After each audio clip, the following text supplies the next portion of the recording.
Chapter 66. Their journey didn't take long as they left the lair and followed the river until they reached a nearby waterfall where a massive burrow had been dug into the stone face of the mountainside. Part of the river had been redirected to flow into the burrow as well, creating an easy way for Okraz to swim to the river and back. David's massive bulk would have struggled to fit through the cave entrance, so he simply stood with his feet in the small redirected stream and pressed his massive head into the cavern. His eyes adjusted to the darkness relatively fast, and he looked around. "Emerald, where is she?" Emerald chuckled and pointed at the massive lake in the middle of the cave. "There!" Almost as if it was planned, a pillar of water erupted upwards, and a massive, oddly shaped dragonoid burst from the surface. Her grey and blue scales gleamed brightly, which gave away her identity, but the rest of her was alien. Her back and forelegs had flattened, but still maintained the sharp talons at the tips. Okraz's form could clearly walk on land with her new limbs, but they were primarily adapted for water. Her tail had become even longer, and it too had flattened into an enormous paddle. She still had wings, but they were different. They were thickened and oddly shaped into a form that David could only assume aided her in the water as well. David doubted she could fly with them, but perhaps she retained the ability to glide. Okraz's soft feminine voice echoed out inside the small cavern as she landed on a nearby island of dirt. Her odd wings were spread wide as she landed before being tucked to her side as she spoke. "Onyx, you are enormous." David simply laughed at the lesser water dragon and nodded his head. "Indeed. You have made some significant progress as well, I see. You are the first that I have ever seen hold that form." Okraz moved her head and did the dragon equivalent of blushing. "Thank you. The mountains don't foster many of our kin to this form. There are bound to be others, though." David chuckled again and nodded. "Sounds reasonable. Did you get enough to eat? I wish to speak on important matters, but I want you to be rested. I would not, nor would Emerald allow me, to force a decision on you." In a depleted state, the once quiet Okraz chirped out her own light laugh. "You were asleep for a long time, Onyx. Secrets leak out, and I know what you want. You wish to fight against Mother?" David simply nodded his head. "I do." She shifted her bulk as she stared back at Onyx, her expression completely neutral. "I will join you. I owe you my life, and I hold no desire to return to our mother's grasp." "I have conditions, though." David simply laughed. "Just as you know my secrets. I am guessing this condition involves Emerald." A genuine smile crept across Okraz's face. "Indeed. Then David interrupted quickly. "I would like you to know that I have already sorted that matter. Matriarch Blue and the others understand that she is as devoted to you as she is to them. I will not bind her to me, and I wish for her to make her own choices." Okraz's face took on that of someone surprised. "I was simply going to ask for your permission to have Emerald work alongside me. I would not ask for such an extreme thing. I do not wish to anger or disrespect you, Onyx." This time Emerald laughed nearby as she bounded towards Okraz by island hopping. "Oh, Master Okraz, I told you Master Onyx was odd. I am free to make my own choices and I choose you both. That is what Emerald the Kobold, wishes." David simply nodded his head. "Then it is settled then. I will also have other kobolds join you if they wish. Another one of our siblings, our egg mate in fact, has joined us. Woodbuth is stationed near the river in a cluster of trees and has offered to scout for us. I want you to be our eyes of the waters and rivers." Okraz nodded. "It is settled then."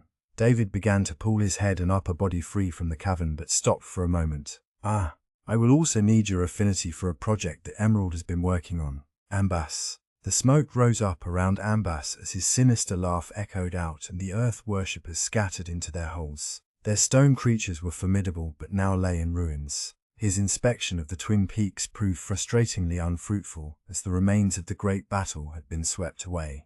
The earth worshippers removed, salvaged or outright destroyed any war engines that were supposedly erected on the mountain. Ambass had spent far too much time searching but had finally located this little quaint outpost. He hissed in amusement as he sent another torrent of blue projectiles flying outwards to impact a nearby pile of stone that was attempting to ambush him. He shook his head to focus on the task at hand and took a long moment to examine the area around him. That was the last of the little pests. "Now," Ambass murmured to himself as he quickly located and isolated the item that had evaded him so far. The massive weapon was beautiful, odd, and cunningly designed. Ambass had dodged many of its deadly bolts when he initially dove closer to the campsite. The design was made of thick hardwood, something Ambass knew you couldn't find in the mountains, and used tension to throw the projectiles as fast and as hard as possible. Something felt off to Ambass though, and he couldn't quite place it. His eyes stared at the device for a long time until something finally clicked.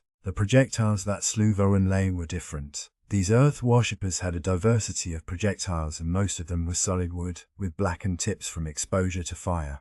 Ambass quickly categorized that information into the back of his mind for later. There were only a few that had metal wrapped around them, and they appeared to be more primitive than the bolts he found at the site. Ambass hummed a bit as he played with the details in his mind. The most likely possibility is that these pests have more advanced weapons hidden away, fewer but better designed to hunt bigger prey. Yes. Ambass hissed out a little laugh as he took off. He sent a final blast of orbs downwards to obliterate the weapon before he continued to soar skyward. He would return to the Queen to report shortly, but he had another matter to attend to first. His favorite little upstart should have awoken by now, and Ambass was dying to see what he was up to.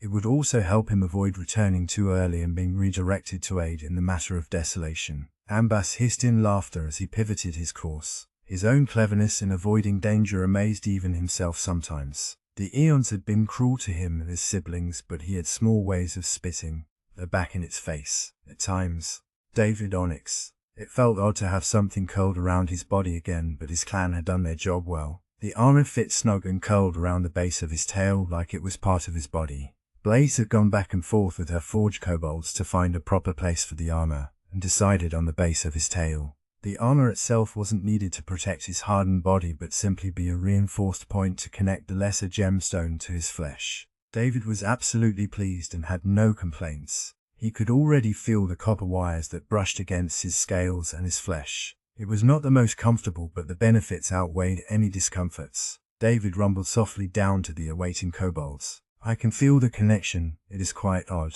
It is like a new limb that I can funnel my affinity into, but I do not understand how it works. Blaze, Emerald and Blue all nodded their heads.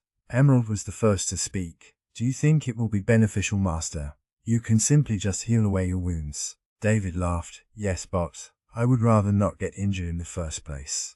Being proactive and not reactive will let me focus on being more aggressive. David closed his eyes and funneled his affinity into the spot tied around his tail. He felt the pull of his reserves, but it was like some enigmatic entity was feeding off his energy. The stone underfoot began to mold and shift upwards. The stone was like a living organism that clung to and pulled its way up from the floors around his body. More and more of the hall was eroded by the time it was done. David was thankful he wasn't claustrophobic, as he felt like a knight bound in armor. The stone around him was over an inch thick, but didn't seem to weigh him down much at all. The stone hovered just centimeters above his scales and flesh. When he moved quickly, the stone lagged and dragged him back, but his slower, controlled movements did not feel much different with or without the new armor. Emerald laughed as Blue sighed outwards. Master Onyx, you have destroyed the hall. We should avoid using this new device in the confines of our finished home. Please. David pivoted and was surprised by how many gaping holes, missing chunks of stone, or outright massive craters now pitted the hall. David simply laughed. Of course, Blue. I do not think we quite realized the effects that would happen when we moved from the stone required to armor a kobold to a full-sized dragon. Emerald continued to laugh. A super-sized dragon at that. David peered down at Blaze. You have made room in this armor for more gemstones. Yes. Blaze grinned up at David. Of course, Master. There are enough slots for 2 more gemstones. Emerald spoke up again. Master, the power of the armor is that you can change the concentration of stone to important parts. David nodded his head and focused. The stone armor did indeed thin itself and shift forward around his face and chest. David was beyond curious and a bit baffled by the whole thing. He sat back on his hindquarters and then dismissed the layered armor of stone. It cascaded down back to the floor in chunks. You are brilliant, Emerald. You willed intention into your affinity. The armor felt like it had a mind of its own. The possibilities are terrifying. David chirped out softly. Emerald grinned wide. Thank goodness only you. I also do not know what that means. David laughed. Continue doing things the way you are, and spend some time with your mother. See if you can expand the way she approaches her affinity. There is also something curious I noticed, Emerald. There is a small tick of affinity to maintain the armor around yourself. Emerald sighed and nodded. It is annoying. David simply grinned. Let us go up to the surface and experiment. I'm certain that my magical path will outweigh any trickle requirement for maintaining the armor. David began to sit up and make his way towards the surface. The armor only cost one of his charges to call forth, the same as a heal, but if he could maintain a layer of defense while keeping his magical port open, he grinned wide at the possibilities and the utility it would provide him.